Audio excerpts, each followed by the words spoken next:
ফেব্রুয়ারিতে সাধারণ নির্বাচনের পক্ষে জাতিসংঘ প্রধান উপদেষ্টার সঙ্গে বৈঠকে আবাসিক সমন্বয়কারী গোয়েন লুইস।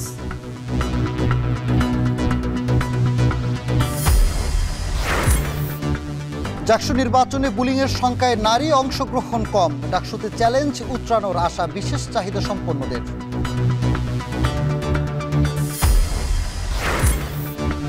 কক্সবাজারে বাঘখালীতে পঞ্চম দিন স্থানীয়দের বাধা, এক্সকাভেটর ভাঙচুর, সড়কে ব্যারিকেড, উচ্ছেদ অভিযান স্থগিত। বাজারে স্বস্তি ফিরছে না সবজির দামে, বাড়তি ডিম ও মুরগির দাম, লাখ টাকা ছাড়িয়েছে ইলিশের মন।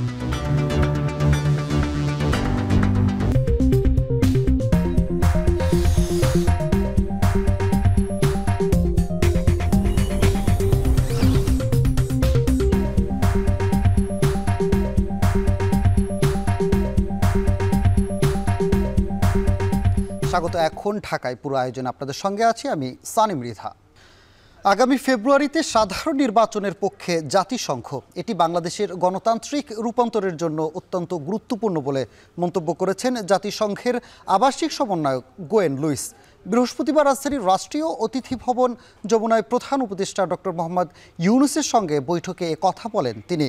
বাংলাদেশের উন্নয়ন, অগ্রাধিকার এবং চলমান সংস্কার কর্মসূচি নিয়ে আলোচনা করেন তারা। আলোচনার মূল বিষয় ছিল জাতীয় নির্বাচন। জাতিসংঘের আবাসিক সমন্বয়ক নির্বাচনকে সামনে রেখে ইসিকে সহায়তার প্রতিশ্রুতি পুনর্ব্যক্ত করেন। অবাধ, সুষ্ঠু ও শান্তিপূর্ণ নির্বাচনী প্রক্রিয়া নিশ্চিতে জাতিসংঘ কিভাবে সহায়তা করতে পারে তা নিয়েও আলোচনা করেন তারা। এ সময় রোহিঙ্গাদের মানবিক সহায়তায় তহবিলের ঘাটতি মোকাবেলায় এবং আন্তর্জাতিক সমর্থনের প্রয়োজনীয়তার উপর জোর দেন প্রধান উপদেষ্টা।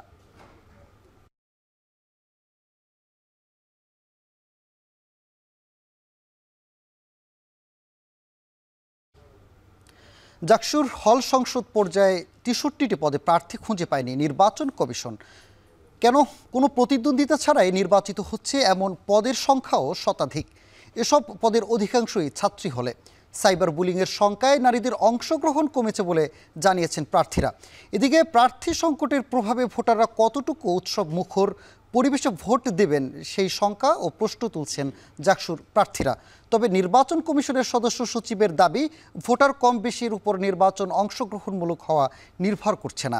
হোসেন জাহিদের প্রতিবেদনে বিস্তারিত। জাহাঙ্গীরনগর বিশ্ববিদ্যালয়ের ছাত্র সংসদ নির্বাচনে ভোট দেবেন প্রায় ১২,০০০ শিক্ষার্থী। কেন্দ্রীয় সংসদের সব আসনে প্রার্থী খুঁজে পেলেও হল সংসদ পর্যায়ে প্রার্থী খুঁজতে দ্বিধায় পড়তে হবে ভোটারদের। কেননা ২১টি হলের মোট ৩১৫টি পদের মধ্যে ১৬৫ পদেই হবে না কোনো নির্বাচন। ছাত্রীদের 10টি আবাসিক হলের মধ্যে 5টি হলের ভিপি পদে নেই কোনো প্রতিদ্বন্দ্বী। সবচেয়ে করুণ দশা 13 নম্বর ছাত্রী হলে। এখানে কোরাম পূর্ণ হওয়ার ন্যূনতম সংখ্যা 4 জন প্রার্থীও পাওয়া যায়নি। সন্তোষজনক প্রার্থী নেই ছাত্রদের হলগুলোতেও। 11টি হলের মধ্যে অন্তত 6টি হলে একাধিক পদে প্রার্থী নেই। আর যেসব পদে ভোট হবে সেসব পদেও নেই কোনো প্রতিদ্বন্দ্বিতার আভাস। বলছিলাম যে আচ্ছা ঠিক আছে, ডক্টর যদি হয়। কোনো প্রার্থী মনে করেন সাইবার বুলিংয়ের কারণেই ডাকসুর হল সংসদে নারী প্রার্থীদের সংখ্যা অনেক কমেছে। যদি আমাদের প্রশাসন একটি সুস্থ স্বাভাবিক নির্বাচন পরিচালিত করতে পারে এবং সেখানে যদি কোনো ধরনের রাজনৈতিক দল বা ক্ষমতা সম্পন্ন কোনো ব্যক্তির কোনো বায়াসনেস না থাকে, আমাদের যদি একটি নির্দলীয় নিরপেক্ষ নির্বাচন আমাদের জাহাঙ্গীরনগর বিশ্ববিদ্যালয় প্রশাসন আমাদের উপহার স্বরূপ দিতে পারে, আর যদি এই ডাকসুর যে নির্বাচন করার প্র্যাকটিস অব্যাহত থাকে, তাহলে আমি আশা করছি ভবিষ্যতে প্রার্থীরা আরও অনেক বেশি উৎসবমুখর পরিবেশে তারা নির্বাচনে অংশগ্রহণ করতে আগ্রহী হবে। আগে যেমন আওয়ামী লীগ কিছু হলেই শিবির ট্যাগ দিত, তো এখানে কোনো নারী অপিনিয়ন দিলেই তাকে শাহবাগী ট্যাগ দেওয়া হচ্ছে, সিম্পল একটা রাইটের কথা বলে, এমনকি সে কোনো অপিনিয়নও দিচ্ছে না। এমন প্রেক্ষাপটে নির্বাচন কতটুকু উৎসবমুখর হবে সেই প্রশ্ন তুলেছেন প্রার্থীরা। প্রার্থী সংকটে ভোটারের উপস্থিতি কম হওয়ার আশঙ্কাও তৈরি হয়েছে। নির্বাচনকে আকর্ষণীয় করে তুলতে নির্বাচন কমিশনের উদাসীনতার অভিযোগ প্রার্থীদের।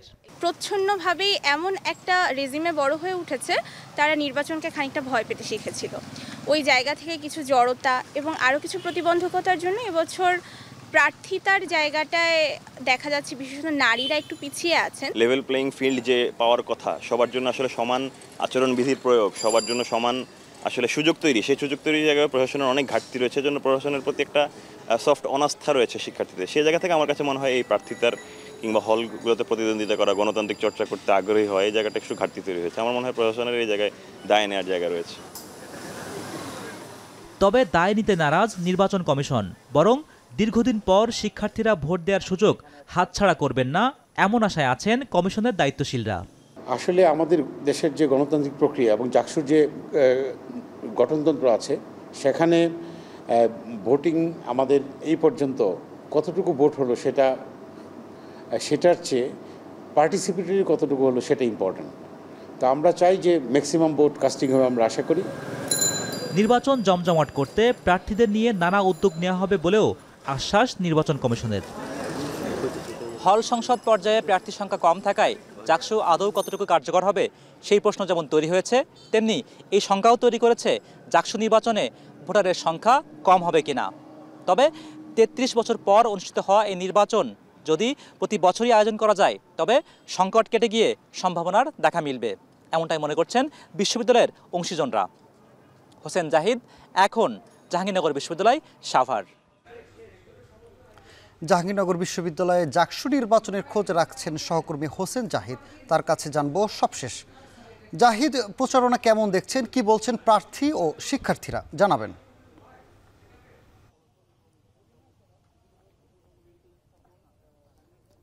সানি, আমরা এক রৌদ্রোজ্জ্বল দিনে অবস্থান করছি জাহাঙ্গীরনগর বিশ্ববিদ্যালয়ে। চারপাশের আবহাওয়া বেশ উত্তপ্ত হলেও যে জাকসু নির্বাচনের যে পরিবেশ সেটি একেবারেই নিরুত্তাপ। আমার চারপাশে যেমন দেখছেন খুব বেশি ফাঁকা ক্যাম্পাস, সেটির প্রভাব আমরা দেখেছি যে প্রার্থী তালিকা সেখানে গিয়েও সেখানে প্রার্থী সংকট যেমন আছে, একই সঙ্গে আজ যেহেতু শুক্রবার ক্লাস পরীক্ষা নেই, কাজেই শিক্ষার্থীরাও তারা আবাসিক ভবনের আবাসিক হলের বাইরে বের হচ্ছে না, কাজেই প্রচারণা বেশ ঢেলে ঢালাভাবেই চলছে। শুধু যে আজকেই যে এমন পরিবেশ তা কিন্তু নয়, আমরা বেশ কয়েকদিন ধরে লক্ষ্য করছি যে আসলে প্রার্থীরা যে ভোটারদের কাছে যাওয়া সেটি বেশ কমই দেখছি, কিংবা প্রচারণার যে উত্তাপ আমরা অন্যান্য ছাত্র সংসদ নির্বাচনে দেখছি সেই তুলনায় এখানে বেশ নিরুত্তাপ অবস্থান দেখতে পাচ্ছি। তবে একটু আগেই মূলত উত্তাপ ছড়িয়েছে বাম পর্ষদের যে একটি সংবাদ সম্মেলন ছিল, সেখানে তারা দাবি করছিলেন যে আসলে ক্যাম্পাসে সাধারণ শিক্ষার্থীর ব্যানারে, ছাত্র শিবিরের ব্যানারে যারা প্রার্থী আছেন তারা মব সৃষ্টি করছেন, কিংবা তারা নারী প্রার্থীদেরকে বুলিং করছেন, এই অভিযোগ তারা করেছেন। তবে পাল্টাপাল্টি অভিযোগ আমরা পেয়েছি, আসলে ছাত্র শিবির তারা এই অভিযোগটি তারা অস্বীকার করেছেন। তারা মনে করছেন যে আসলে সাইবার বুলিং এর ঘটনা ঘটছে, এটি সত্য, কিন্তু সেই সাইবার বুলিং এর পিছনে ছাত্র শিবিরের কোনো নেতাকর্মী জড়িত নয় বলেই তারা দাবি করেছেন। এর পাশাপাশি তারা বলছেন তারা নির্বাচনের যে পরিবেশ সেই পরিবেশ নিয়ে এখনো পর্যন্ত তারা বেশ সন্তুষ্ট, যদিও নানা বিধিনিষেধের কারণেই এবারের জাকসু নির্বাচন যেটি কিনা ৩৩ বছর পরে অনুষ্ঠিত হচ্ছে, সেখানে বেশ বিধিনিষেধের কড়াকড়ি দেখা গিয়েছে। বিশেষ করে ২৫ জনের বেশি শিক্ষার্থী একত্রিত হওয়ার একটা বিধিনিষেধ রয়েছে। একই সঙ্গে কোনো সভা সমাবেশ কিংবা মিছিল মিটিং সেটিও করতে কড়া নিষেধাজ্ঞা রয়েছে বিশ্ববিদ্যালয়ের যে নির্বাচন কমিশন তৈরি করেছে সেখান থেকে। কাজে এই সকল বিধিনিষেধের কারণেই সকল প্যানেলের প্রার্থীরাই বলছেন এ সকল বিধিনিষেধই আসলে প্রচারণার জন্য বেশ বাধা হয়ে দাঁড়িয়েছে। তবে গতকালই আমাদের সঙ্গে কথা বলেছিলেন এই বিশ্ববিদ্যালয়ের প্রক্টর, তিনি আসলে এর পিছনে যুক্তি দেখিয়েছেন যে আসলে বেশি মিছিল মিটিং হলে, বেশি জনসমাগম হলে শিক্ষার্থীরা একের অন্যের সঙ্গে বাদানুবাদে জড়াতে পারেন, সেটি পরে সংঘর্ষের রূপ নিতে পারে। এই আশঙ্কা থেকেই মূলত নির্বাচন কমিশন এবারে নির্বাচনী যে আচরণবিধি তৈরি করেছে সেটি কারণে আসলে কড়াকড়িটাও আরোপ করা হয়েছে। তবে শেষ পর্যায়ে এসে যেহেতু ৯ সেপ্টেম্বর এই প্রচারণা শেষ হবে, এর আগেই সকল প্যানেলের প্রার্থীদেরকে নিয়ে একটি বিতর্কমূলক একটি অনুষ্ঠান, বিশেষ করে যেটিকে নির্বাচনী বিতর্ক বলা হয়ে থাকে, সেটি আয়োজন করার চেষ্টা করছে নির্বাচন কমিশন।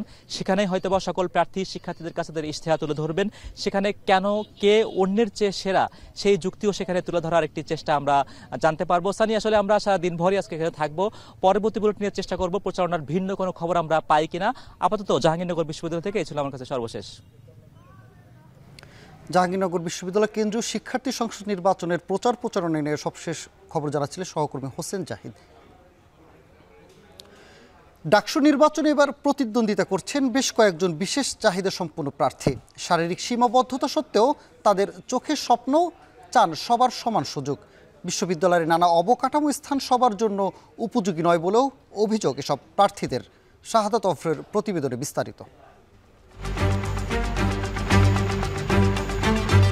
অন্ধকার যদি চোখে নেমে আসে তবে কি আলোর স্বপ্ন দেখা বন্ধ হয়? আলোর সন্ধানী হৃদয় অন্ধকারকেও হার মানায়। তাই ডাকসুর মঞ্চে দাঁড়িয়েছে বেশ কিছু বিশেষ চাহিদা সম্পন্ন শিক্ষার্থী। তারা তাদের প্রতিবন্ধকতার কথা নয়, বলছেন দৃঢ় সংকল্পের কথা।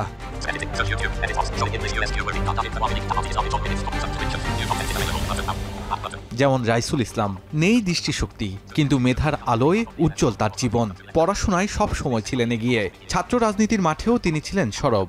জুলাই আন্দোলনের দিনগুলোতে কাঁধে কাঁধ মিলিয়ে কাজ করেছেন সহপাঠীদের সাথে। বিজয় ৭১ হলের এই দৃষ্টি প্রতিবন্ধী শিক্ষার্থী এবার ডাকসুতে সদস্য পদে লড়ছেন ঐক্যবদ্ধ শিক্ষার্থী জোটের পক্ষ থেকে। তার স্বপ্ন বিশেষ চাহিদা সম্পন্ন প্রতিটি শিক্ষার্থী যেন অনুভব করে এই ক্যাম্পাসও তাদের জন্য। ডাকসুতে ইলেক্টেড হয়ে আমার ঢাকা বিশ্ববিদ্যালয়ে যে সকল শিক্ষার্থীরা পড়ে, যারা পার্সনস উইথ ডিসএবিলিটিস, তাদের নিয়ে কাজ করা। সেই সেন্স থেকে যে নির্বাচনে জয়লাভ করাটাই মুখ্য বিষয়। করতে পারলে, যেহেতু একটা প্যানেল হয়ে লড়ছি, সো আমরা একটা কাজ অবশ্যই করতে পারবো। আমাদের যখন চলাফেরা করতে যাই, আমাদের স্ট্রাকচার ব্যারিয়ারগুলো ফেস করতে হয়। যেমন বিট থাকে না, স্ট্রিট ব্রেকার থাকে না, তারপরে অহরহ সাইকেল, রিক্সা, তারপর বাইক, এগুলো চলাফেরা করে। সো এগুলোকে নিয়ন্ত্রিত ওয়েতে নিয়ে আসা। আমার প্যানেলের সবাই আমার প্রতি খুবই কোঅপারেটিভ, ফ্রেন্ডলি এবং কেয়ারফুল। আমাকে সব জায়গায় নিয়ে যায় প্রচারণায়, আমার হয়ে তারা ক্যাম্পেইন করে, আমাকে বলে, ফোকাস করে সামনে নিয়ে আসে।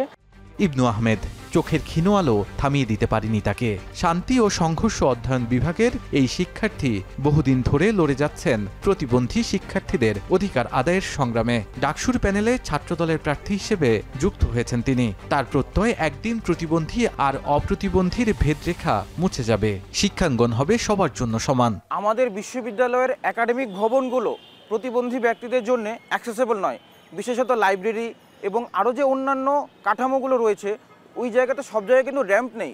এই র্যাম্প না থাকায় প্রতিবন্ধী ব্যক্তিদের কিন্তু প্রবেশগম্যতা নিশ্চিত হয়নি। এছাড়া প্রতিটি বিল্ডিংয়ে কিন্তু অ্যাক্সেসেবল ওয়াশরুম নিশ্চিত করা যায়নি।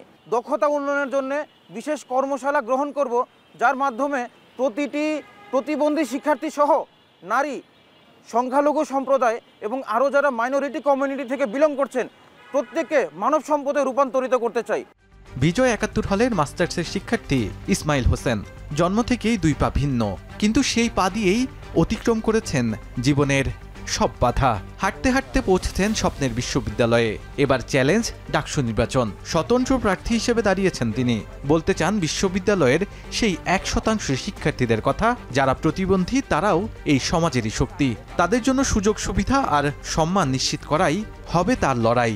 ভর্তির ক্ষেত্রে 1% হচ্ছে যে কোটা দেয় প্রতিবন্ধী শিক্ষার্থীদের। এই শিক্ষার্থীদের কোটা ব্যবস্থা দেওয়ার পরে যখন শিক্ষার্থীরা বিশ্ববিদ্যালয়ে আসে, তখন প্রতিবন্ধী শিক্ষার্থীদের জন্য উপযুক্ত শিক্ষার পরিবেশ বিশ্ববিদ্যালয় নিশ্চিত করে না। অনেকগুলো হলে এখনও প্রতিবন্ধী শিক্ষার্থীদের বিশেষ সমস্যা, বিশেষ করে বিজয় ৭১ হলে প্রতিবন্ধী শিক্ষার্থীদের জন্য অ্যাক্সেসেবল কোনো ওয়াশরুম নাই। সাধারণ যে সকল হচ্ছে যে প্যান কমোড আছে, প্যানের মধ্যে হচ্ছে যে ওনাদেরকে হচ্ছে বসতে হয়। গোসলের জন্য ভালো কোনো ব্যবস্থা নাই। তাদের রুমগুলোকে একপাশে রাখা হয়েছে, এটা ভালো দিক, কিন্তু তাদের রুমে তাদের জন্য যেরকম অ্যাক্সেসেবল, সহজ, তাদের চলাফেরার জন্য যেরকম সহজ একটা পরিবেশ দরকার ছিল, সেই পরিবেশটা বিশ্ববিদ্যালয় প্রশাসন নিশ্চিত করতে পারে নাই। তিনটি ভিন্ন জীবন, তিনটি ভিন্ন গল্প, কিন্তু লক্ষ্য একটাই, অধিকার, মর্যাদা আর স্বপ্নের সমান ভাগ। হয়তো এই প্রার্থীদের পদক্ষেপই একদিন বদলে যাবে বিশেষ চাহিদা সম্পন্ন শিক্ষার্থীদের ভবিষ্যৎ। শাহাদাত অফরো, এখন ঢাকা। ডাকসুতে বাকছাস সমর্থিত জিএস প্রার্থী আবু বাকেরকে সমর্থন জানিয়ে জিএস পদ থেকে সরে দাঁড়ালেন সমন্বিত শিক্ষার্থী সংসদের মাহিন সরকার। এ বিষয়ে আরও জানাতে ঢাকা বিশ্ববিদ্যালয় ক্যাম্পাস থেকে যুক্ত হচ্ছেন জাওয়াত মাহমুদ। জাওয়াত, আপনার কাছে জানতে চাই, জিএস পদ থেকে সরে দাঁড়ানোর বিষয়ে আর কি বললেন মাহিন সরকার? সানি, আপনি যেটি বললেন যে আবু বাকের মজুমদারকে সমর্থন জানিয়ে মূলত জিএস পদে প্রতিদ্বন্দ্বিতা করছিলেন মাহিন সরকার, তিনি সরে দাঁড়িয়েছেন এবং তিনি যেটি বলেছেন, তিনি একটি সংবাদ সম্মেলন আয়োজন করেছিলেন এবং সেখানে তিনি বলেছেন যে জুলাই যে ঐক্য, সেই ঐক্য ধরে রাখার জন্য তিনি মনে করছেন যে বাকেরের জন্য তার এই যে পদ, সেটি সমর্থন করা উচিত।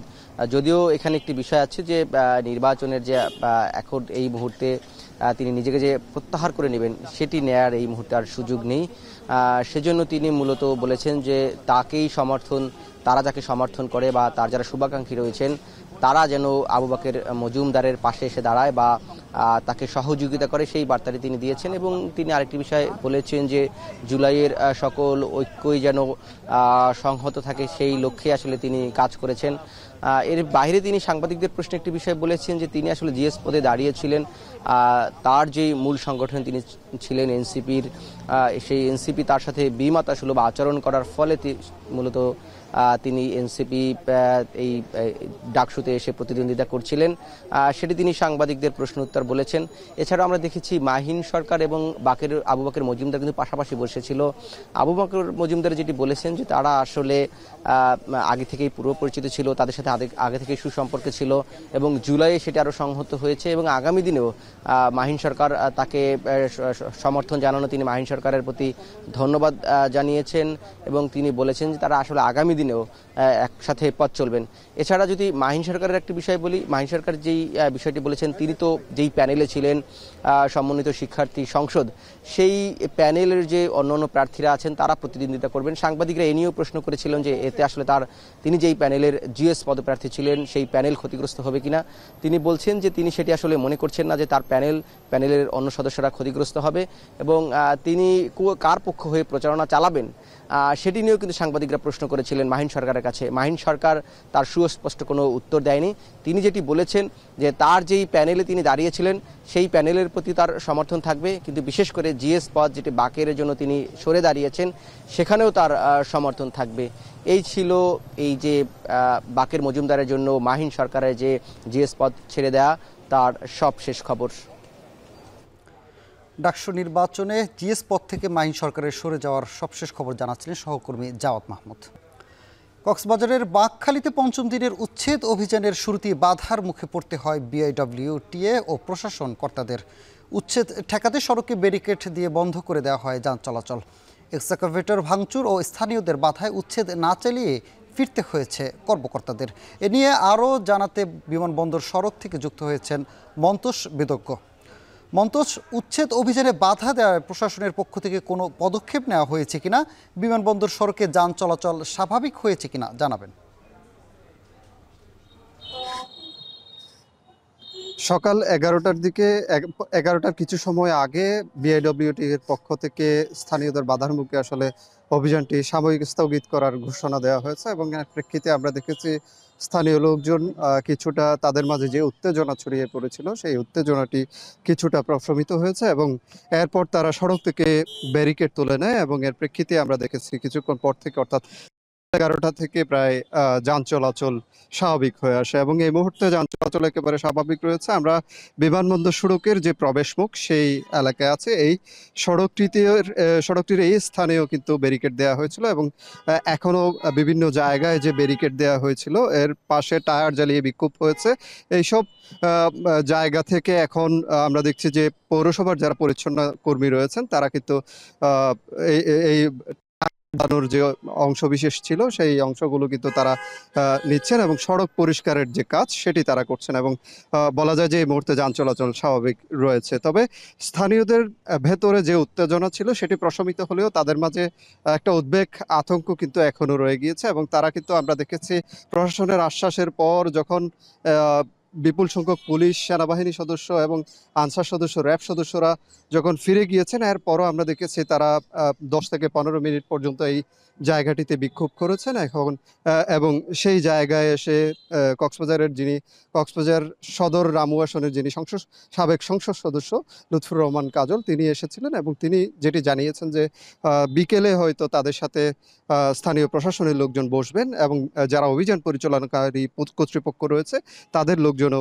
এই বৈঠকে বসবেন। এর প্রেক্ষিতে তারা আসলে যৌথভাবে বসে সিদ্ধান্ত হবে আর কোনো ধরনের অভিযান চালানো হবে কিনা বা অভিযান চললেও সেটি কিভাবে অভিযান পরিচালনা হবে, কিসের ভিত্তিতে হবে সেটি কিন্তু সেই বৈঠকে আলোচনা হবে বলে তিনি স্থানীয় লোকজনকে জানিয়েছেন এবং এর প্রেক্ষিতে স্থানীয় লোকজন শান্ত হয়ে ফিরে গেছেন এই মুহূর্তে এবং এখন যে পরিস্থিতি সেটি শান্ত রয়েছে। বিআইডব্লিউটি এর কর্তৃপক্ষের পক্ষ কারোর সাথে আমরা কথা বলার চেষ্টা করেছি, যিনি পরিচালক এই অভিযানের নেতৃত্ব দিয়েছেন তার সাথেও আমরা কথা বলার চেষ্টা করেছি। তিনি এই মুহূর্তে কথা বলতে আসলে রাজি হননি। এই ছিল কক্সবাজার থেকে সবশেষ। কক্সবাজারে বিআইডব্লিউটির উচ্ছেদ অভিযানে স্থানীয়রা বাধা দেয়, এই খবর জানাচ্ছিলেন সহকর্মী মন্তোষ বেদজ্ঞ। এদিকে ফরিদপুরে সংসদীয় আসন পুনর্নির্ধারণ নিয়ে সড়ক অবরোধ করে রেখেছেন স্থানীয়রা। এতে ঢাকা বরিশাল ও ঢাকা খুলনা রুটে যান চলাচল বন্ধ হয়ে গেছে। এ নিয়ে বিস্তারিত জানাতে ফরিদপুর থেকে যুক্ত হচ্ছেন সহকর্মী মফিজুর রহমান শিপন। শিপন, সড়ক অবরোধ করায় পরিস্থিতি কেমন জানাবেন? আসন পুনর্নির্ধারণ কোন এলাকা থেকে কোন আসনে যুক্ত হয়েছে জানাবেন। আপনি জানেন যে আসন পুনর্বিন্যাসের বিষয়ে নির্বাচন কমিশন যে গেজেট প্রকাশ করেছে সেখানে কিন্তু ফরিদপুর ৪ সংসদীয় আসনের ভাঙ্গা উপজেলা থেকে ২টি ইউনিয়ন অর্থাৎ দুটি ইউনিয়ন হামিদদি এবং আরেকটি ইউনিয়ন আলগি ইউনিয়ন, এই দুটি ইউনিয়নকে পার্শ্ববর্তী ফরিদপুর ২ সংসদীয় আসন নরকান্দা সালতায় সেখানে নেওয়া হয়েছে এমনটি গেজেট প্রকাশ হয়েছে। এবং গেজেট প্রকাশ পরেই মূলত এলাকাবাসী ফুঁসে উঠছে এবং বিক্ষোভ ফেটে পড়ে। তারা সকাল ৯:৩০ থেকে কিন্তু ঢাকা, খুলনা এবং ফরিদপুর বরিশাল মহাসড়কের ২টি স্থানে তারা কিন্তু অবরোধ করে রাখে এবং তারা সড়কে গাছের গুঁড়ি ফেলে টায়ার জ্বালিয়ে কিন্তু বিক্ষোভ করে, বিভিন্ন ব্যানার নিয়ে তারা স্লোগান দিতে থাকে। এবং এই স্লোগান বা এই বিক্ষোভের সাথে স্থানীয় পর্যায়ের যে বিএনপি নেতাকর্মী ছিল তারাও কিন্তু ছিল। তারা যদিও একটা পর্যায়ে ঘন্টা দেড়েক পর কিন্তু তারা চলে যায়, তারপরে সাধারণ মানুষই কিন্তু এই বিক্ষোভটা বেগবান করতে থাকে। এবং খবর পেয়ে কিন্তু ভাঙ্গা থানার নির্বাহী অফিসার এবং উপজেলা নির্বাহী অফিসার তারা কিন্তু ছুটে আসে এবং তারা বিক্ষোভকারীদের সাথে কথা বলে তাদেরকে নিবৃত্ত করার চেষ্টা করে। আমি সর্বশেষ যে খবরটি পেয়েছি দুপুর ১২টার সময়, তখন উপজেলা নির্বাহী অফিসার মিজানুর রহমান কিন্তু তিনি বিক্ষোভকারীদের সঙ্গে কথা বলে এবং আশ্বস্ত করেছে যে দ্রুতই আমরা এই বিষয়ে নির্বাচন কমিশনে চিঠি লিখবো এবং জেলা প্রশাসনের মাধ্যমে তারা এই বিষয়টি যাতে শুরু হয় সে ব্যাপারে তারা কিন্তু আশ্বাস দিয়েছেন।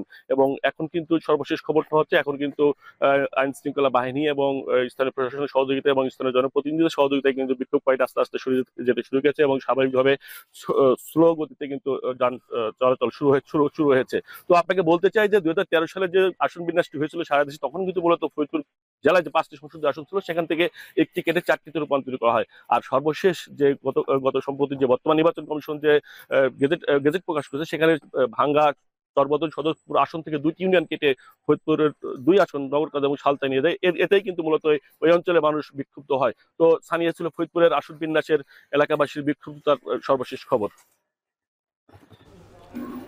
ফরিদপুরে সংসদীয় আসন পুনর্নির্ধারণের দাবিতে সড়ক অবরোধ করে রেখেছেন স্থানীয়রা, সে খবর জানাচ্ছিলেন সহকর্মী মফিজুর রহমান শিপন। আগামী নির্বাচনে জামায়াতে ইসলামীর যারা নির্বাচিত হবে তারা সরকারি প্লট ও বিনা ট্যাক্সের গাড়ির সুবিধা নেবে না বলে জানিয়েছেন জামায়াতের ইসলামীর আমির ডাক্তার শফিকুর রহমান। সকালে রাজধানীর ঢাকার ১৫ আসনে কাফরুল দক্ষিণ থানার আয়োজনে ফ্রি মেডিকেল ক্যাম্পে অংশ নিয়ে এ কথা বলেন তিনি। একটি মায়াবী মানবিক বাংলাদেশ চান, যেই দেশে প্রত্যেকটা মানুষ মানুষকে সম্মান করবে এবং ভালোবাসবে, আর জীবন দিয়ে নিজের দেশের স্বাধীনতা এবং সার্বভৌমত্ব রক্ষা করবে, এমন একটি দেশ যদি চান তাহলে সকলের প্রতি আমার এই কথাগুলো বিবেচনা করার আবেদন। আমরা আপনাদেরকে কথা দিচ্ছি, এই সমাজ বদলানোর দায়িত্ব আপনারা যদি আমাদের হাতে তুলে দেন, দেশবাসী যদি আল্লাহর মেহেরবানিতে তুলে দেন, আমরা খেটে খুঁটে চেষ্টা করব সমাজের এই ঘাটতিগুলো পূরণ করা। আমাদের prime subject those who are deprived people, বঞ্চিত মানুষগুলো হবে আমাদের অগ্রাধিকার ইনশাআল্লাহ। যুক্তরাষ্ট্রে অবৈধভাবে অবস্থান করা ৩০ বাংলাদেশিকে দেশে ফেরত পাঠানো হয়েছে। বৃহস্পতিবার রাতে একটি চার্টার্ড ফ্লাইটে যুক্তরাষ্ট্র থেকে ঢাকার হজরত শাহজালাল আন্তর্জাতিক বিমানবন্দরে পৌঁছেছেন তারা। এর মধ্যে ২৯ জন পুরুষ ও ১ জন নারী রয়েছেন। অবৈধভাবে অবস্থান অভিযোগই তাদের ফেরত পাঠানো হয়েছে বলে জানা গেছে। মার্কিন প্রেসিডেন্ট ডোনাল্ড ট্রাম্প দায়িত্ব নেওয়ার পরে পর্যন্ত ৩ ধাপে ১৮৭ জন প্রবাসী দেশে ফিরে এসেছেন। ডোনাল্ড ট্রাম্প দ্বিতীয় মেয়াদে মার্কিন প্রেসিডেন্ট হওয়ার পর অবৈধ অভিবাসীদের ফেরত পাঠানোর অভিযান আরও জোরদার করা হয়েছে।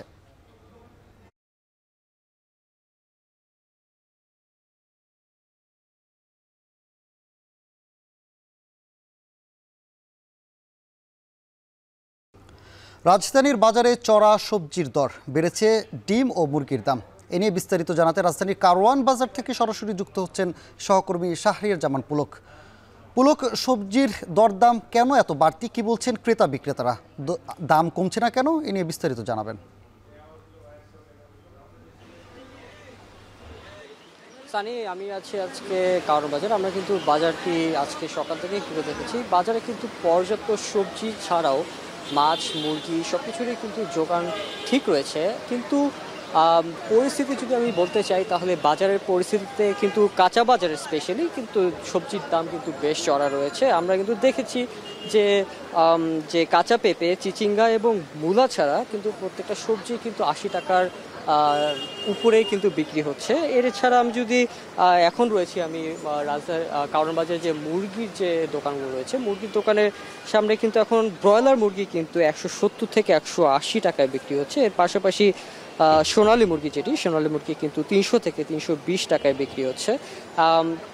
যতদূর বলছেন যারা এখানে বিক্রেতারা রয়েছেন, বিক্রেতারা কিন্তু বলছেন যে পর্যাপ্ত মজুদ থাকলেও যারা আড়তদার রয়েছেন, আড়তদাররা কিন্তু দাম বৃদ্ধি করার ফলে তারাও কিন্তু বাধ্য হচ্ছেন তারা বেশি দামে বিক্রি করার জন্য। এছাড়া আমি যদি খুচরা বাজারে ডিমের পরিস্থিতি আপনাদেরকে বর্ণনা করি তাহলে ডিমের দাম কিছুটা হলেও কমেছে গত সপ্তাহের তুলনায়। যেখানে গত সপ্তাহে 140 থেকে 145 টাকায় বিক্রি হচ্ছিল ডিম, সেই জায়গায় এখন কিন্তু 135 থেকে 140 টাকায় বিক্রি হচ্ছে। খুচরা বিক্রেতারাও কিন্তু বলছেন যে আড়তেরই কিন্তু তারা দোষ দিচ্ছেন, তারা বলছেন যে আড়তের ডিমের দাম বেশি, তাই তাদের বেশি দামে কিন্তু ডিম বিক্রি করতে হচ্ছে। এছাড়া আমি যদি একটু কাঁচামরিচের আজকের পরিস্থিতি জানাই, কাঁচামরিচ কিন্তু দাম কমেছে, তারা কিন্তু 160 টাকায় বিক্রি হচ্ছে কাঁচামরিচ। এছাড়া প্রতি পিস চাল কুমড়া কিন্তু 70 থেকে লাউ 80 থেকে 90 টাকায় বিক্রি হচ্ছে। এছাড়া মোটামুটি সব সবজির দামই কিন্তু 80 টাকার উপরে রয়েছে। ক্রেতারা যারা আছেন তারা কিন্তু বলছেন দাম বেশ চড়া রয়েছে, যা মধ্যবিত্তদের নাগালের বাহিরে। আর আমি যদি কাঁচা বাজারের শাকের কথা বলি তাহলে প্রত্যেকটা শাকই কিন্তু 30 থেকে 40 টাকার মধ্যে কিন্তু আটি বিক্রি হচ্ছে। আকার ভেদে তারা 30 থেকে 60 টাকা পর্যন্ত নিচ্ছে। এছাড়া চালের যে মজুত রয়েছে, চালের দোকানে যদি আমি বলি তাহলে চালের দাম এখন স্থিতিশীল পর্যায়ে রয়েছে। স্থিতিশীল পর্যায়ে 60 থেকে 50 থেকে 80 টাকার মধ্যে কিন্তু বিক্রি হচ্ছে। তারা বিক্রেতারা কিন্তু বলছেন ভারতীয় যে চাল আমদানি হয়েছে, ওই চাল আমদানির কারণে ভারতীয় চালের দাম কিন্তু কিছুটা কমেছে। এছাড়া যে দেশি মিনিকেট চাল ছিল, সেই মিনিকেট চাল কিন্তু 1 থেকে 3 টাকা কমে এখন বিক্রি করা হচ্ছে। তো এই ছিল সানি আমার কাছে কারওয়ান বাজার থেকে সর্বশেষ পরিস্থিতি। জাপানের ফুকুওকাতে চলছে 27তম এশিয়া প্যাসিফিক রিউমাটোলজি কনগ্রেস। 5 দিনব্যাপী আয়োজনে 40টি দেশের 3000-এর বেশি বিশেষজ্ঞ অংশ নিচ্ছেন। বাংলাদেশ থেকে গেছেন ফিজিক্যাল মেডিসিন, অর্থোপেডিক সার্জন সহ অর্ধশতাধিক বিশেষজ্ঞ চিকিৎসক। রিউমাটোলজি কনগ্রেসে আছেন সহকর্মী মুজাহিদ শুভ, জানিয়েছেন সেখানকার সবশেষ খবর। জাপানে 5 দিনব্যাপী 3000-এর বেশি অংশগ্রহণকারীদের নিয়ে শুরু হয়েছে যে কনফারেন্স, সেখানে রিউমাটোলজিস্ট ছাড়াও বিভিন্ন ডিসিপ্লিনের চিকিৎসকরা সারা পৃথিবী থেকে এসছেন, তবে বাংলাদেশ থেকে প্রায় 50-এর অধিক চিকিৎসক এসছেন। আমি এখন কথা বলবো অধ্যাপক ডাক্তার মিনহাজ রহিম চৌধুরী, বাংলাদেশ মেডিকেল বিশ্ববিদ্যালয়ের রিউমাটোলজি বিভাগের অধ্যাপক। স্যার, আপনাকে স্বাগত জানাচ্ছি। এই কনফারেন্সে আমরা প্রতি বছরই দেখি যে প্রচুর রিউমাটোলজিস্টরা বাংলাদেশ থেকে আসেন। এই কনফারেন্সে আপনাদের লার্নিংটা আসলে কি? আপনি ঠিকই বলছেন, এটা হচ্ছে এপলার, আমরা বলি Asia Pacific league against rheumatism. এখানে পৃথিবীর প্রায় 40টি দেশের রিউমেটোলজিস্ট এবং রিউমেটোলজি বিশেষজ্ঞ ছাড়াও আরও বিভিন্ন ধরনের বিশেষজ্ঞরা যোগ দিয়ে থাকেন। এই রিউমেটোলজি যে বিষয়টি, এইটির কিন্তু গত কয়েক দশক ধরে প্রভূত উন্নতি হয়েছে। যেমন আমি খুব সহজভাবে বলি, রিউমেটোলজি মূলত শরীরের বাত ব্যথাজনিত বিভিন্ন রোগ, যেমন বিশ্ব স্বাস্থ্য সংস্থা বলে 693 ধরনের রোগ আছে এই রিউমেটোলজির অধীনে। তো এখন এই যে বিশাল একটা রোগের বিষয়ে চ্যাপ্টার, তো সেখানে কিন্তু প্রতিনিয়ত গবেষণা এবং গবেষণা প্রসূত উন্নতিগুলো লক্ষ্য করা যাচ্ছে। এবং আমি যে কথাটা বলছিলাম, বিগত কয়েক বছর ধরে অনেকগুলো নতুন নতুন ওষুধ এসেছে। যেমন একটা সময় ধারণা ছিল এইরকম যে এইসব বাত ব্যথা তো ভালো হয় না, বাত ব্যথার রোগীদের কষ্ট থাকে, শুধু ব্যথার ওষুধ খেতে হয়। এখন কিন্তু আর সেই অবস্থাটা মোটেও নাই। এখন অনেকগুলো ভালো ভালো ওষুধ বেরিয়েছে যেটা খুব সহজে এই রোগটাকে নিয়ন্ত্রণে নিতে পারে। এবং আপনারা জেনে আনন্দিত হবেন, বাংলাদেশে এই উন্নত আধুনিক ওষুধের প্রায় সবগুলোই এখন পাওয়া যায়। আপনাকে অসংখ্য ধন্যবাদ আমাদের সঙ্গে যুক্ত হওয়ার জন্য। যেটি শুনছিলেন যে বাংলাদেশের রিউমাটোলজিস্টরা সারা পৃথিবীর যে বিশেষজ্ঞরা এসছে তাদের সঙ্গে মত বিনিময়ের মাধ্যমে, বিভিন্ন পেপার প্রেজেন্টেশনের মাধ্যমে মূলত রোগীদের কল্যাণে আরও সর্বাধুনিক চিকিৎসা কীভাবে বাংলাদেশে নিশ্চিত করা যায় সেই চেষ্টা তারা করে যাচ্ছেন। এই ছিল এখানকার সবশেষ খবর। বগুড়ার শিবগঞ্জের বিহারহাটে গাছে গাছে শামুকখুল পাখির মেলা। পাখির কলতানে মুখর পুরো এলাকা। আত্মীয়ের মতো পাখিগুলো মার্চে এসে নভেম্বরে চলে যায়। একদল তরুণ এলাকার পাখিদের জন্য গড়ে তুলেছে অভয়ারণ্য। তাদের দাবি, জীববৈচিত্র্য সংরক্ষণ করতে প্রয়োজন সরকারি পৃষ্ঠপোষকতা। রাজীব সেলিমের প্রতিবেদন, ছবি তুলেছেন সাইফুল সাগর। সবুজ পাতার ফাঁকে গাছের ডালে বসেছে পাখিদের রাজসভা। একটি দুটি নয়, কমপক্ষে 20টি গাছে বাসা বাঁধায় গড়ে উঠেছে পাখির রাজ্য। লম্বা পা আর শামুক ভাঙার জন্য বিশেষ ঠোঁটওয়ালা শামুকখোল পাখি 2017 সালে বগুড়ার শিবগঞ্জ উপজেলা প্রশাসনের ঘোষণায় পাখির রাজ্য স্বীকৃতিও পায়। 2012 সালে প্রথমবার কিছু পাখি এসে বাসা বাঁধে গ্রামের একটি বটগাছে। শুরুতে পাখির চেঁচামেচি আর বিষ্ঠায় বিরক্ত হলেও ধীরে ধীরে তাদের প্রেমে পড়ে যায় এলাকাবাসী। শিকারি এলে প্রতিরোধ করে গড়ে তোলেন পাখির অভয়াশ্রম। জোড়ায় জোড়ায় থাকে, তাই মানিকজোড় হিসেবে পরিচিত এই পাখির ভালোবাসা ছড়িয়ে পড়েছে সারা গ্রামে। প্রায় 5000 শামুকখোল পাখি রয়েছে বিহার গ্রামে। এত সম্পর্ক হয়ে গেছে, পাখি আমার কাউকে মারতেও দেয় না। বাড়িতে লোকজন আছে পাখি মারার জন্য বা ধরার জন্য, আমরা মারতে দেই না। এখন এলাকার লোকজন এতটাই সচেতন হয়ে গেছে যে পাখি আর পড়ে থাকলেও কেউ হাত দেয় না পাখিতে। যে পাখিগুলো যখন বিভিন্ন আদার করে যখন এই বন্দরের দিকে ফেরে বা বাসার দিকে ফেরে, মনে হয় যে ওই একই সাথে যখন 10-20টা বিমান গেলে যখন সবাই চায় থাকে, পাখির দিকে সবাই চায় থাকে। শামুকখোলের আগমনের পর থেকেই সক্রিয় হয়ে ওঠে স্থানীয় স্বেচ্ছাসেবীরা। পাখি শিকার না করা, প্রকৃতির ভারসাম্য রক্ষায় সচেতন করেন স্থানীয়দের। এক পর্যায়ে পাখি রক্ষায় ভূমিকা রাখেন গ্রামবাসী। এখানে তারা মূলতভাবে আসে বাচ্চা ফোটানোর জন্য, তাদের ভবিষ্যৎ প্রজন্মকে রক্ষা করার জন্য। তো আমাদের এই যে তাদের যে রক্ষার প্রচেষ্টা, তারা যে আমাদের এই এলাকাটাকে বেছে নিয়েছে, এটার জন্য আমরা অবশ্যই কৃতার্থ। এখন আমাদের একটাই চাওয়া বন অধিদপ্তর থেকে যাতে বিহারকে সংকট এলাকা হিসেবে দেখতে চায়। অতিথি পাখির সাথে মিশে থাকলেও শামুকখোল দেশীয় পাখি, তবে যাযাবর শ্রেণীর। মার্চ থেকে নভেম্বর পর্যন্ত এখানে থাকে। শীতে খাবারের সন্ধানে বাসা বাঁধে বিল অঞ্চলে। বছরে বেশি সময় পাখি এখানে থাকে, তাই নিয়মিত খোঁজ রাখা হয়, জানান বিভাগীয় বন কর্মকর্তা। এরা যেহেতু লোকাল মাইগ্রেটরি বার্ডসের আপনার নেচারেই হচ্ছে তারা শুধু যেহেতু যাযাবর পাখি, ওরা যাযাবরের মধ্যে ঘুরবে, আপনি কোথাও এদেরকে স্থির রাখতে পারবেন না। সুতরাং এই মুহূর্তে আমরা যেটা মনে করতেছি যে বিহারে যেটা আছে এটা অনিরাপদ না, তবে এই বিষয়টা আমরা আবার দেখব। যদি কোনো অনিরাপদমূলক বা ধরেন কোনো পোচিং অথবা ইলিগাল কোনো শুটিং হয়, বিষয়টা আমরা নজরে নিয়ে আসব। এক যুগের বেশি সময় ধরে শামুকখোল পাখির সাথে সখ্যতা এখানকার মানুষের। বছরে যে 3 থেকে 4 মাস গাছে পাখি থাকে না, সে সময় বিচ্ছেদের সুর বাজে গ্রামবাসীর মনে। রাজীব সেলিম, এখন বগুড়া। এবার আন্তর্জাতিক প্রসঙ্গ। এক সপ্তাহের ব্যবধানে তৃতীয়বারের মতো আফগানিস্তানের দক্ষিণ পূর্বাঞ্চলে আঘাত হানল শক্তিশালী ভূমিকম্প। বৃহস্পতিবার রাতে 6.2 মাত্রার ভূমিকম্পে আহত হয়েছে অন্তত 17 জন।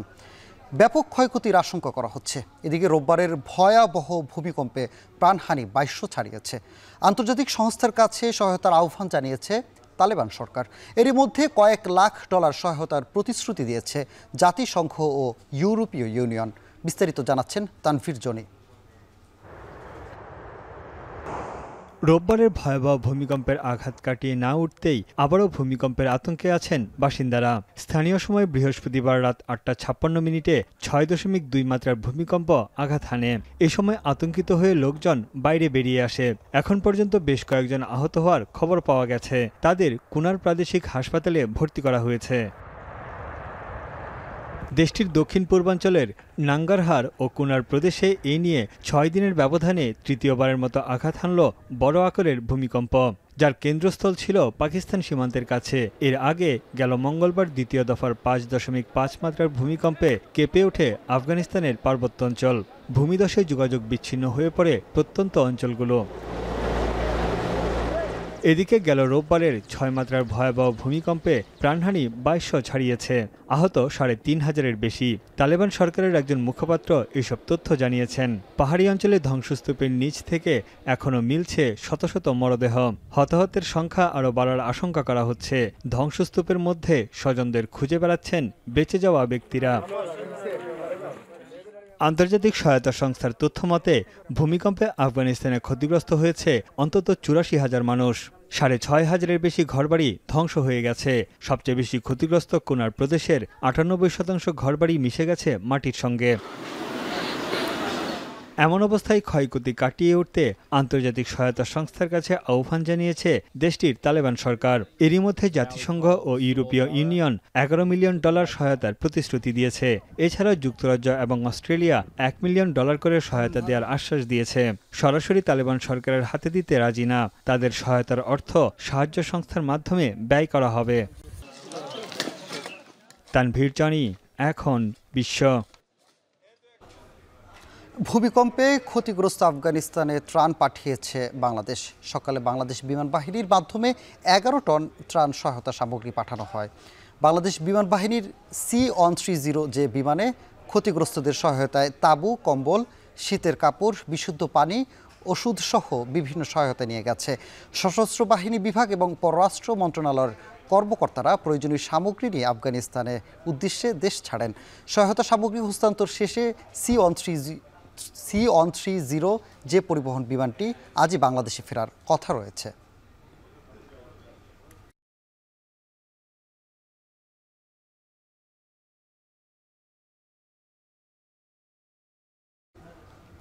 যুক্তরাষ্ট্রের স্বাস্থ্য খাতে বড় ধরনের ঝড় তুলেছেন রবার্ট এফ কেনেডি জুনিয়র। দায়িত্ব নেওয়ার মাত্র কয়েক মাসের মাথায় তার টিকা নীতি, সিডিসি পুনর্গঠন আর বিতর্কিত সিদ্ধান্তে কংগ্রেস থেকে শুরু হয়েছে তীব্র সমালোচনা। 3 ঘন্টার শুনানিতে তাকে প্রশ্নের মুখে ফেলেছেন রিপাবলিকান ও ডেমোক্রেটের দুপক্ষের সিনেটররা। বিস্তারিত জানাচ্ছেন সানজিদ ইসলাম তন্নি। যুক্তরাষ্ট্রের স্বাস্থ্য সচিব রবার্ট এফ কেনেডি জুনিয়রকে ঘিরে তীব্র হচ্ছে বিতর্ক। নতুন টিকা নীতি, নেতৃত্ব এবং নানা সিদ্ধান্ত নিয়ে তোপের মুখে পড়েন কংগ্রেসের এক শুনানিতে। কঠিন প্রশ্ন তুলেছেন ডেমোক্র্যাট ও রিপাবলিকান উভয় পক্ষই। প্রায় 3 ঘন্টার শুনানিতে ডেমোক্র্যাট সদস্যরা অভিযোগ করেন কেনেডি আমেরিকানদের টিকা পাওয়ার সুযোগ সীমিত করছেন। এই কথাই সুর মিলিয়েছেন লুসিয়ানার রিপাবলিকান সিনেটর বিল ক্যাসিডিও।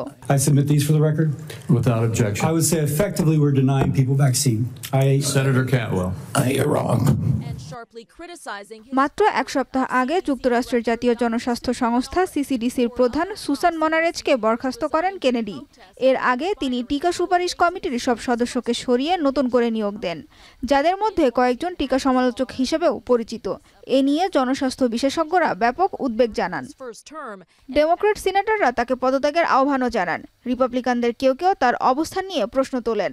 তবে শুনানি ঘিরে রাজনৈতিক উত্তেজনার মধ্যেই কেনেডির প্রশংসা করেন president Trump. And he means very well, and he's got some little different ideas. I guarantee a lot of the people at this table like RFK Jr. I do. কেনেডির সিদ্ধান্ত ও বক্তব্য ইতিমধ্যেই স্বাস্থ্য খাতে অস্থিরতা সৃষ্টি করেছে। সম্প্রতি তিনি একসঙ্গে সিসিডিসির 600 কর্মীকে বরখাস্ত করেন, আর এর পরপরই স্বাস্থ্যকর্মীদের একটি বড় অংশ তাকে ভুল তথ্য ছড়িয়ে জনগণের মধ্যে অবিশ্বাস তৈরির অভিযোগ করেছেন। এদিকে যুক্তরাষ্ট্র এবছর কয়েক দশকের মধ্যে সবচেয়ে ভয়াবহ হামের প্রাদুর্ভাব দেখছে। যদিও কেনেডি প্রকাশ্যে বলেছেন টিকায় হাম প্রতিরোধের উপায়। তিনি একই সঙ্গে টিকা নিরাপত্তা ও কার্যকারিতা নিয়ে বিভ্রান্তিকর মন্তব্য করেছেন। He got Americans back to work. At that time, that particular vaccine, which perfectly matched the virus that was circulating then, and I have no idea how many lives it saved, but it saved quite a few. কেনেডিকে ঘিরে বিতর্ক চলতে থাকলেও president Trump তার প্রতি সমর্থন ধরে রেখেছেন। ফলে আপাতত তার পদচ্যুতির কোনো সম্ভাবনা নেই বললেই চলে। সঞ্জিদা ইসলাম তন্নি, এখন বিশ্ব। শেষ করছি এখন ঢাকা, তবে তার আগে শিরোনামগুলো আরেকবার। ডাকসুতে জিএস পদ থেকে সরে দাঁড়ালেন মাহিন সরকার। আবু বাকরকে সমর্থন। ডাকসুতে বুলিংয়ের সংখ্যা, অংশগ্রহণ কম নারীদের।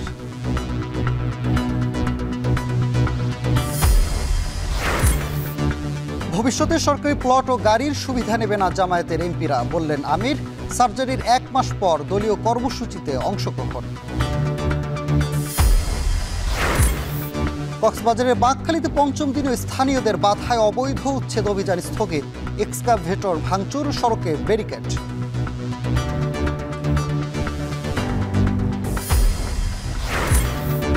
বাজারে স্বস্তি ফিরছে না সবজির দামে। বাড়তি ডিম ও মুরগির দাম লাখ টাকা ছাড়িয়েছে ইলিশের মন।